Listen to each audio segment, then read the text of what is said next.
வணக்கம். இது உங்கள் இயற்கை உலகம் சேனல். இன்றைக்கி தக்காளி பற்றி பார்ப்போம். தக்காளி தொக்கு, தக்காளி சட்னி தோசைக்கும் இட்லிக்கும் இருந்துச்சுன்னா எவ்வளோ சுவையாக இருக்கும். தக்காளி உலக அளவில் பரவலாக பயன்படுத்தப்படும் ஒரு காய்கறி.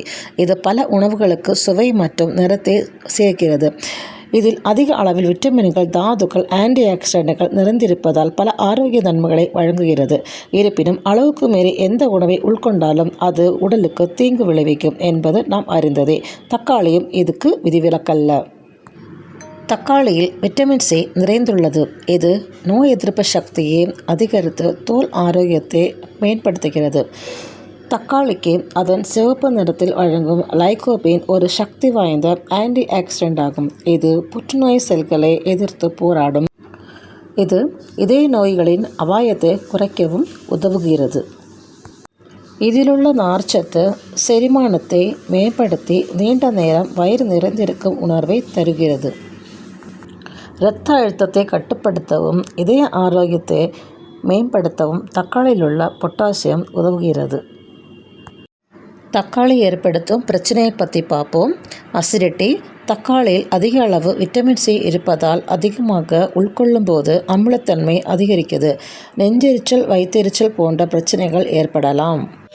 குறிப்பாக ஏற்கனவே அசிடிட்டி பிரச்சனை உள்ளவர்கள் தக்காளியை குறைவாகவே உட்கொள்ள வேண்டும். இதிலுள்ள சில கூறுகள் வயிற்றில் வாயுவை அதிகரிக்க செய்யும். வயிற்றுப்புண் அல்லது ஐபிஎஸ் போன்ற செரிமான பிரச்சனைகள் உள்ளவர்கள் தக்காளியை தவிர்க்க வேண்டும். இதில் ஆக்சலேட் எனப்படும் ஒரு பொருள் உள்ளது. இது சிறுநீரக கற்களை உருவாக்கும் அபாயத்தை அதிகரிக்கிறது. சிறுநீரக பிரச்சனைகள் உள்ளவர்கள் தக்காளியை முற்றிலுமாக தவிர்க்க வேண்டும். இதிலுள்ள அமிலம் நெஞ்செரிச்சலை அதிகரிக்க செய்யும். குறிப்பாக இரவு உணவிற்கு பிறகு தக்காளியை உட்கொள்வதை தவிர்க்க வேண்டும். சிலருக்கு ஒவ்வாமை இருக்கலாம். இது தோல் வெடிப்பு, இருமல், தும்மல், தொண்டையின் அரிப்பு போன்ற அறிகுறிகளை ஏற்படுத்தும். சோலனில் என்ற பொருள் முட்டுவலி மற்றும் வீக்கத்தை ஏற்படுத்தும். அதிக அளவு இதை உட்கொள்வது நச்சுத்தன்மை ஏற்படுத்தி தொண்டை மற்றும் வாய் எரிச்சல், தலைச்சுற்றல் உள்ளிட்டவற்றிற்கு வழிவகுக்கும்.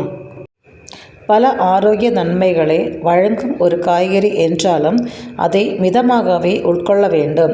ஏற்கனவே ஏதேனும் உடல்நல பிரச்சனைகள் இருந்தால் தக்காளியை உட்கொள்வதற்கு முன் மருத்துவரை அணுகுவது நல்லது. இந்த சேனலை பிடித்திருந்தால் லைக் பண்ணுங்கள், ஷேர் பண்ணுங்கள், கமெண்ட் பண்ணுங்கள். தேங்க்யூ.